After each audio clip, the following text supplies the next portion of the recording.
साईं बाबा की व्रत महिमा। सुमित्रा बहन की पुत्री अनीता बहुत ही गुणवती थी, लेकिन सांवली थी।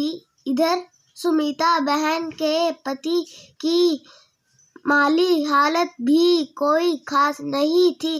ज्यादा दहेज देने में वो असमर्थ थे।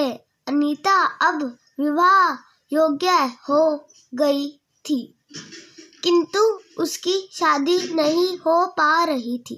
जैसे जैसे उसकी आयु बढ़ती जा रही थी, वैसे वैसे उसके माता पिता की चिंता बढ़ती जा रही थी। अनीता घर के कामों, सिलाई, कढ़ाई, पढ़ाई, खाना पकाने सब में कुशल थी। स्वभाव से नम्र व चंचल थी। फिर भी उसे विवाह के लिए सुयोग्य वर नहीं मिल पा रहा था।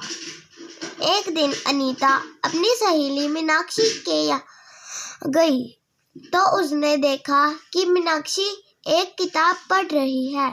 अनीता ने पूछा, तुम यह क्या पढ़ रही हो? मीनाक्षी ने कहा, यह साईं बाबा व्रत की किताब है। हमारी चाची ने आज इस व्रत का उद्यापन किया है, जिसमें सभी सन्यासियों को यह पुस्तक बांटी जाती है। अनीता के किताब हाथ में लेने के बाद कुछ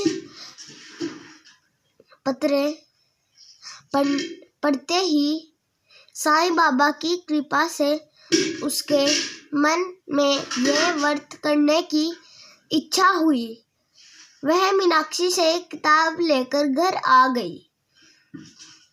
गुरुवार को व्रत उठकर उसने 11 गुरुवार तक व्रत करने की मन्नत मांगी और साईं बाबा के व्रत करने का निश्चय किया। विधि पूर्वक व्रत शुरू करते ही उसी रात उसके मामा जी अनीता के लिए एक सुहागन पढ़ा लिखा लड़का का रिश्ता लेकर आए। अनीता की मामी लड़के की माँ की बचपन से सहेली होने के कारण उसने उनसे सीधी बात कर ली थी। अनीता के बारे में जानकर लड़का बहुत प्रसन्न था। उसे अनीता जैसी ही पढ़ी लिखी व गुणवान पत्नी की तलाश थी, जो उसके कंधे से कंधा मिलाकर चल सके। ये जानकर अनीता बहुत खुश हुई। जल्द ही उनका विवाह सादगी से कर दिया गया।